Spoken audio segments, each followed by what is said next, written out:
Bien, mes chers camarades, nous arrivons à la fin de votre congrès des syndicats FO de l'Union départementale de Haute-Garonne. Congrès qui s'est bien passé. Vous avez réélu vos instances avec un renouvellement, et c'est normal, c'est la vie qui continue. J'ai vu un tiers de la commission exécutive qui a été renouvelée. C'est que l'organisation non seulement continue, mais progresse. Tout à l'heure, un journaliste me demandait si, Monsieur Maillet, est-ce que vous êtes venu à Toulouse parce que FO a eu un problème à la mairie? Alors je lui ai répondu non, pas du tout. Écoutez, hier j'étais à Avignon, je fais quand je peux la plupart des congrès et je n'ai aucune inquiétude sur la santé de FO en Haute-Garonne. Il y a eu un petit trou d'air à la mairie, on le sait. Bon d'ailleurs, qui rira bien rira le dernier, hein, comme je dis souvent dans ce genre d'opération, laissons faire les choses, mais je confirme d'ailleurs que, nonobstant ces problèmes qui, comme par hasard, éclatent 3 semaines avant les élections, j'en dirai pas plus, nonobstant ça, mes camarades, nous sommes encore les premiers à la mairie, même si les scores se sont réduits. Donc, ça s'appelle un trou d'air, et les camarades d'Airbus savent bien qu'un trou d'air, ça se traverse, et après on monte, n'est-ce pas? Bon. Donc, j'ai pas d'inquiétude là-dessus, et j'ai répondu aux journalistes en question, mais écoutez, vous savez, la santé de Force ouvrière en Haute-Garonne, ça se porte bien, et j'ai pris 2 exemples. Je ne dis pas que je suis exhaustif, mais j'ai notamment évoqué les questions, les résultats, par exemple, que nous avons eus dans tous les organismes sociaux de la sécurité sociale. Bon, et les camarades de la CAF, de l'URSSAF, de la CEPAM, ils ont mis une pression sur le camarade de la CARSAT, je ne vous dis pas, hein, parce qu'il a intérêt à les réussir aussi. Et puis j'ai expliqué aussi qu'en 3 ans, depuis 2012, dans le secteur de la métallurgie, au-delà des camarades de Airbus, nous avons multiplié par 3 nos implantations. Donc tout va bien. Tout va bien. Camarades de Airbus, dont je rappelle souvent, j'explique ça aux journalistes parisiens souvent, que notre plus gros syndicat d'entreprise, je dis bien d'entreprise, je ne parle pas de syndicats nationaux, notre plus gros syndicat d'entreprise, c'est le syndicat Force ouvrière Toulouse Airbus. Voilà, c'est le plus gros syndicat privé de la Confédération. Donc, et quand on sait les scores qu'ils ont fait lors des dernières élections, ça veut dire tout simplement qu'ils font le boulot et que les salariés se retrouvent dans l'action militante menée tous les jours par les camarades, les développeurs, les collecteurs, etc. sur le plan revendicatif, et vous le savez toujours, ça me fait plaisir de les voir. C'est quand même, mes camarades, je le dis parce que c'est pas aussi courant que ça, c'est quand même un des seuls syndicats où vous pouvez faire une assemblée générale. Les adhérents, tous ne sont pas là, bien entendu, sinon il n'y aurait pas assez d'espace, mais où vous pouvez trouver de l'ouvrier ou de l'employé jusqu'au directeur d'usine, dans le même site. Après, chacun son boulot, c'est autre chose. Hein, mais ça veut dire que personne n'a honte de sa carte FO, tout le monde l'imprime, et je dis que Airbus aujourd'hui ne serait pas ce qu'il est si nous n'étions pas là. Parce que la responsabilité historiquement de Force ouvrière dans l'entreprise, c'est aussi que si Airbus a des résultats, c'est aussi dû à l'action syndicale, responsable, libre, indépendante que nous menons. Et encore une fois, hein, juste un élément, hein, et j'en arrêterai là, mais j'aimerais bien que dans toutes les entreprises, on ait des augmentations de salaire de 2,6%. Hein, j'aimerais bien. Et je pense qu'il y a beaucoup de camarades, du privé comme du public, qui aimerait bien avoir 2,6% d'augmentation de salaire par les temps qui courent. C'est quand même relativement rare. Donc voilà, donc je ne suis pas inquiet et je suis persuadé que le travail de développement qui a été entamé dans le département va se poursuivre dans le mandat à venir. J'y reviendrai tout à l'heure. Camarades, en ce moment, on a une situation, on dirait, c'est pas nouveau, ça continue, mais une situation un peu compliquée sur le plan économique et social.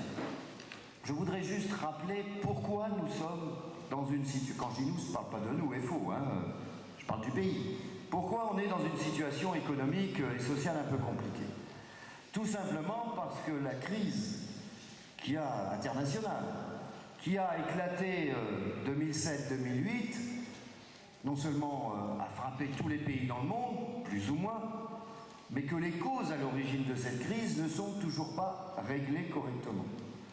Vous vous rappelez que cette crise éclate aux États-Unis en 2008, tout simplement parce que les banques américaines avaient accordé des crédits immobiliers aux Américains, aux citoyens américains, en leur disant, à des taux d'intérêt assez élevés, en leur disant « mais vous inquiétez pas, vous pourrez toujours rembourser puisque la maison ou l'appartement que vous achetez, dans 5 ans, il vaudra beaucoup plus cher.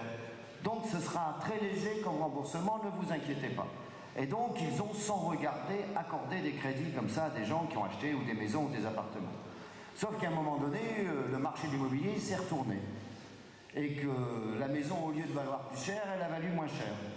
Résultat des courses, vous avez toute une partie importante de citoyens américains, dont de nombreux travailleurs, qui se sont retrouvés un jour à ne plus pouvoir rembourser les emprunts qu'ils avaient contractés pour acheter leur maison. Et ça a donné lieu à une espèce de krach bancaire. Et la conséquence pour, rappelez-vous, la conséquence pour les gens à ce moment-là, c'est que les maisons étaient saisies et ils se retrouvaient ou SDF ou à vivre dans des caravanes. Pour autant, quand la situation explose, et elle est due comportement des banques. Quand je dis les banques, je parle des grosses banques au niveau international. Il y en a quelques-unes qui sont américaines. Comme tout le monde a eu peur que ces banques s'écroulent, il a dit il faut aider les banques. Sauf une qu'ils avaient laissé faire faillite. Sinon, il faut les aider. Et pour les aider, on a utilisé de l'argent public pour renflouer les problèmes des banques. La formule... alors, je ne vous la dis pas en anglais parce que vous allez rigoler, je parle anglais comme une vache espagnole, comme dit l'autre. Bon. Mais sont trop grosses pour tomber. Donc il faut absolument qu'on les aide. Résultat des courses, ces banques ont été sauvées et elles ont continué à pratiquer de la même manière. Et même dans les pays où on a essayé de réguler un peu l'activité des banques, je pense y compris aux États-Unis, les lois qui étaient prévues, elles ont été nettement amoindries parce que le lobbying bancaire, financier a fait son boulot d'une manière ou d'une autre.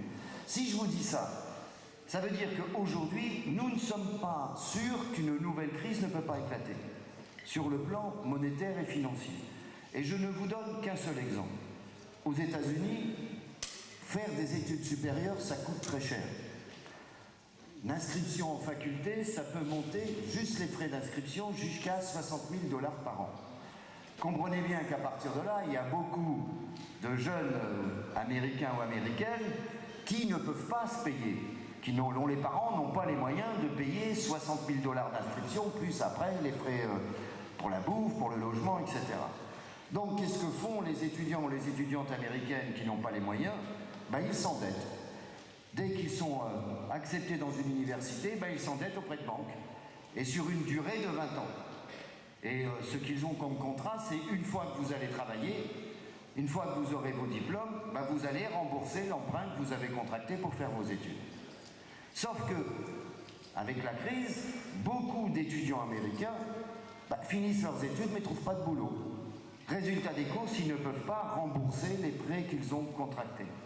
Et ça représente, l'ensemble de ces prêts, aujourd'hui, ça représente 1 300 milliards $ aux États-Unis. 1 300 milliards $. Et on ne peut pas exclure, je ne dis pas que ça va arriver, mais on ne peut pas exclure qu'à un moment donné, il y ait un problème comme une bulle, comme on dit, une bulle qui éclate, et on appelle ça la bulle étudiante aux États-Unis, que cette bulle éclate.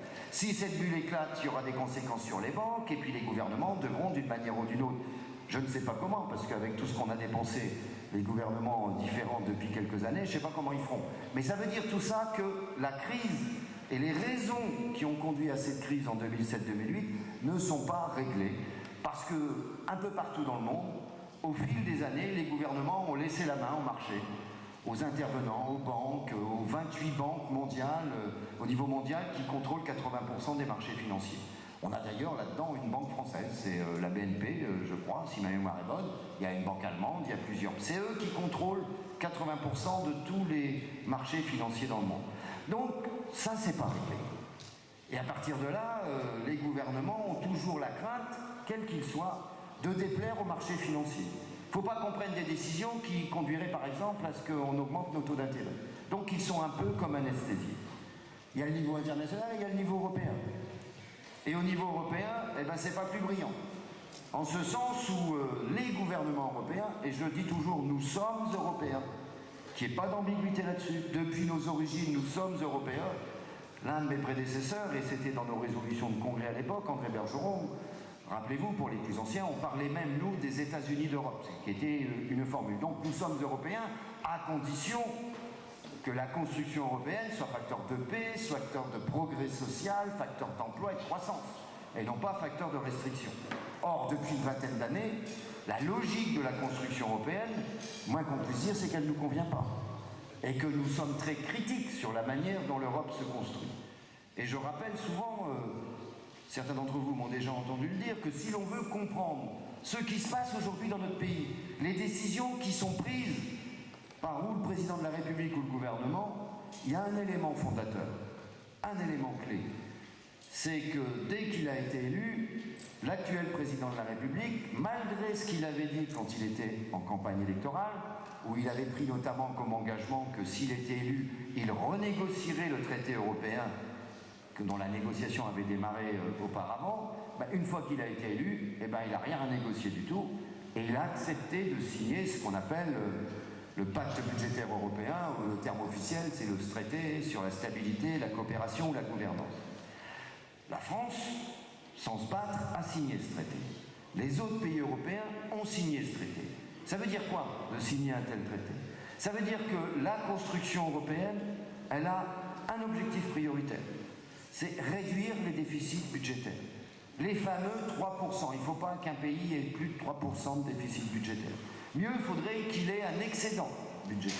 Et toute la politique menée au niveau européen et au niveau des différents États doit conduire à réduire ce déficit, sans pour autant mettre en cause les marchés financiers.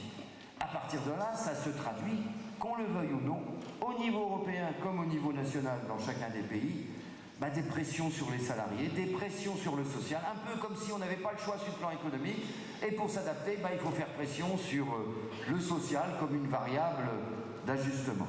Et c'est ce qu'on constate aujourd'hui, et depuis plusieurs années, dans tous les pays européens. C'est pour ça que nous disons, nous, régulièrement, que nous sommes contre ce qu'on appelle une logique d'austérité. On n'est pas les seuls à le dire. La Confédération européenne des syndicats, à laquelle nous appartenons, d'ailleurs le prochain congrès de la Confédération européenne aura lieu au mois de septembre à Paris, a dénoncé, s'est opposé au pacte budgétaire européen.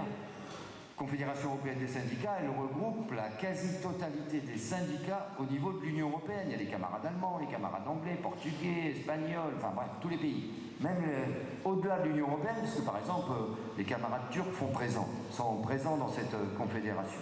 La Confédération européenne des syndicats, pour la première fois de son histoire, s'est opposée à un traité européen qui est le pacte budgétaire. Et par exemple, dans les documents préparatoires au congrès qui se tiendra en septembre, la Confédération européenne des syndicats dénonce la logique d'austérité en vigueur au niveau européen. Comme nous la dénonçons nous-mêmes, à la fois au niveau européen et au niveau national. Alors je précise tout de suite, nous ne sommes pas en France dans la même situation que les camarades espagnols ou les camarades grecs. C'est évident. En Grèce, c'est une catastrophe. Quand vous savez que 30% de la population grecque n'a plus accès à la couverture maladie, par exemple, vous voyez ce que ça signifie. Que des citoyens grecs qui sont affectés, malades du cancer, ne peuvent plus se soigner parce que les hôpitaux publics grecs n'ont plus les moyens d'acheter les médicaments, ça c'est une réalité aujourd'hui dans un pays comme la Grèce, qui, je le rappelle, fait partie non seulement de l'Union européenne, mais de la zone euro. Alors on peut dire, certes, que les Grecs ont une responsabilité, pas les travailleurs grecs. Responsabilité, c'est que sur le plan fiscal, par exemple, il y en a qui ne payent pas d'impôts. Les armateurs grecs ne payent pas d'impôts. L'Église grecque, l'Église orthodoxe, qui est le plus gros propriétaire terrien en Grèce, ne paye pas d'impôts. Qu'il n'y a pas de cadastre. Oui, tout ça c'est vrai. Mais ce ne sont pas les salariés grecs qui sont responsables de cette situation. Et quand on voit aujourd'hui, par exemple, que les discussions ont encore lieu entre le Fonds monétaire international, les instances européennes et la Grèce, encore aujourd'hui, pour savoir si oui ou non on va pouvoir aider la Grèce ou pas, quand vous voyez que le Fonds monétaire international, encore hier, a exigé de la Grèce, si le Fonds monétaire veut lui prêter de l'argent, qu'elle repousse l'âge de la retraite à 67 ans et qu'elle réforme le marché du travail en faisant plus de flexibilité, on voit que tout n'est pas gagné. Alors nous ne sommes pas en Grèce, c'est évident. Nous ne sommes pas non plus dans une situation comme la connaissent nos camarades espagnols, avec un taux de chômage des jeunes qui dépasse les 50%, une augmentation de la pauvreté, etc. Pour autant, nous sommes aussi dans une logique d'austérité. Et cette logique d'austérité, elle se traduit comment dans notre pays? Et elle découle de cet engagement européen qu'a pris le président de la République. Elle découle par exemple sur l'aspect salarial. Il y a deux moyens pour un gouvernement dans notre pays de montrer qu'il soutient l'augmentation du pouvoir d'achat des salaires. Premier moyen, c'est de donner un coup de pouce au SMIC. C'est le gouvernement qui décide s'il donne ou pas un coup de pouce au SMIC. Ben écoutez, depuis 2012, mais c'était vrai avant également, et ce que je dis n'est pas politique au sens politicien, qu'on se comprenne bien. Il n'y a eu aucun coup de pouce au SMIC. Le SMIC a augmenté quand il ne pouvait pas faire autrement compte tenu de la loi, quand les prix ont augmenté. Mais un coup de pouce au SMIC, ça veut dire une augmentation du SMIC au-delà de l'inflation. Il n'y en a pas eu depuis 2012. Et le deuxième moyen d'un gouvernement, quel qu'il soit, de montrer qu'il s'intéresse au salaire, bah, c'est qu'en tant que patron. Et là, c'est l'avis des camarades fonctionnaires, que ce soit les fonctionnaires d'État, de l'hôpital public ou de la territoriale, et c'est ce qu'on appelle le point d'indice, l'augmentation du pouvoir d'achat des salariés de la fonction publique. Eh bien, ce point d'indice, il est gelé depuis 2010. Et là, il y a quelques jours, la ministre chargée de la fonction publique a confirmé qu'il serait gelé en 2015. Et on nous annonce qu'il pourrait être gelé jusqu'en 2017. Ça veut dire qu'il y a un gel des salaires dans la fonction publique depuis 2010. Et ça, c'est deux. Après, dans le privé, le gouvernement, il n'est pas intervenu sur la négociation Airbus ou ailleurs. Dans le privé, c'est différent, ça dépend des entreprises. Mais là où il est en situation de décider, ben, il décide de geler les salaires. Que ce soit le SMIC ou que ce soit le salaire dans la fonction publique. Deuxième élément, deuxième exemple de cette politique d'austérité, c'est le fameux pacte de responsabilité. Rappelez-vous, annoncé au vœu un 31 décembre 2013 par le président de la République, au passage, sans prévenir aucune organisation syndicale, hein, même la CFDT, c'est vous dire. Bon. Mais M. Gattaz, il était prévenu. Hein. Je vais vous dire comment ça s'est passé, cette affaire. Fin 2013, parce qu'on a nos antennes, comme tout le monde, fin 2013, le président de la République dit, dans un cercle restreint, « Oh, si on veut diminuer le chômage dans notre pays, et si je veux être réélu, il faut qu'il y ait une diminution du taux de chômage. » Vous vous rappelez, la fameuse engagement, on va inverser la courbe du chômage. Donc, tous les économistes, c'est au moins un point sur lequel ils sont d'accord, il n'y en a pas tant que ça, tous les économistes disent, si on veut réduire le chômage en France, il faut au moins un taux de croissance de 1,6%. Fin 2013, ce taux de croissance, il était à 0,7-0,8%. Donc la question posée par le président de la République, c'est comment on peut passer de 0,7-0,8 à 1,6. Et à l'époque, rappelez-vous, il y a le président du MEDEF, M. Gattaz, qui était déjà parti en campagne avec son PINS, là, 1 million d'emplois pour 100 milliards. Au passage, vous faites la division, ça fait cher l'emploi. Hein, bon. Et je vous rappelle en plus que le PINS, il a été fabriqué en Chine. Hein, donc, bon. Et donc ils ont dit, ben, on va le prendre au mot, on va les aider, mais en contrepartie, on espère qu'ils vont embaucher. Sauf que tout ça, c'est du vent, mes camarades. Personne ne peut imposer à une entreprise, quelle qu'elle soit, d'embaucher. Une entreprise embauche si elle a besoin. Donc si l'on veut mettre des contraintes à une entreprise parce qu'elle perçoit une aide publique, ben, il faut que ce soit dans un contrat. Ça veut dire, ok, on vous aide, par telle ou telle manière, mais en contrepartie, vous prenez l'engagement dans un contrat ou d'embaucher, ou d'investir dans tel secteur, etc. Or là, qu'est-ce qu'ils ont fait avec le pacte de responsabilité? Ils n'ont passé aucune condition. Ils ont dit, on vous aide, on réduit l'impôt pour toutes les entreprises, on vous aide via le crédit d'impôt comme compétitivité emploi, on va réduire pour toutes les entreprises les cotisations patronales, puis en gros, on espère que vous allez embaucher. Or, quand on regarde les choses, tous les accords qui ont été signés, pas par nous d'ailleurs, parce qu'on n'est pas tombé dans le piège, en matière de pacte de responsabilité, nulle part, mes camarades, il y a un engagement sur l'emploi. Aucune branche patronale ne peut s'engager pour les entreprises en disant, bah ouais, allez, elles vont embaucher tant. Ou alors c'est, bah oui, on envisage d'embaucher tant de milliers de personnes au niveau de la branche. Ben, envisager d'embaucher, c'est pas un engagement, ce genre de choses. Et y compris dans les secteurs où nous avons signé, nous n'avons pas signé des accords sur le pacte de responsabilité. Nous avons signé des accords traditionnels, et je pense notamment, par exemple, l'accord signé par les camarades de la métallurgie, qui ne pose aucun problème parce que ça ne se situe pas dans le cadre du pacte de responsabilité. Voilà, mais en même temps, ça veut dire que le gouvernement, un peu honteusement au départ, s'est inscrit dans une logique néolibérale, qui a du mal à assumer, mais c'est une logique qu'il suit. Mais pour financer ces 41 milliards d'euros sur 3 ans aux entreprises, où on va le trouver le pognon? Quand je dis où, le gouvernement va trouver l'argent. Comme 1, faut pas déplaire au patron. 2, faut pas déplaire au marché financier. Donc le seul moyen de trouver l'argent, c'est de réduire les dépenses publiques et sociales. Donc vous avez d'un côté 41 milliards d'euros de réduction des dépenses publiques et sociales, et de l'autre côté vous avez un peu plus, 50 milliards d'euros de réduction des dépenses publiques et sociales. Et ça fait du dégât, mes camarades. Quand je dis ça fait du dégât, ça veut dire quoi? Les dépenses publiques et sociales, ça ne percute pas que les camarades ou les salariés qui travaillent dans la fonction publique, qui eux aussi souffrent d'une dégradation profonde des conditions de travail et d'insuffisance d'effectifs. Allez, on est entre nous, il n'y a pas de journalistes. Moi, quand je rencontre certains ministres en off, en tête-à-tête, tous ils se plaignent, qu'ils ont du mal à gérer leur ministère, qu'ils sont à l'os, d'une manière ou d'une autre. Mais quand on visite des établissements publics aujourd'hui, quels qu'ils soient, partout il y a des problèmes. Ce sont des directeurs d'hôpitaux qui m'expliquent qu'ils sont entre le marteau et l'enclume, que d'un côté ils ont les consignes du ministère de Bercy qui leur dit il ne faut pas dépenser plus, etc. Puis de l'autre côté il faut faire tourner l'hôpital. Alors comment on fait pour naviguer entre les deux? Ce sont des soignants qui sont obligés, des infirmiers ou des infirmières, qui sont obligés de faire parfois 3 week-ends de permanence sur un mois, ça veut dire 3 week-ends sur 4, alors que normalement c'est pas plus de 1 sur 2.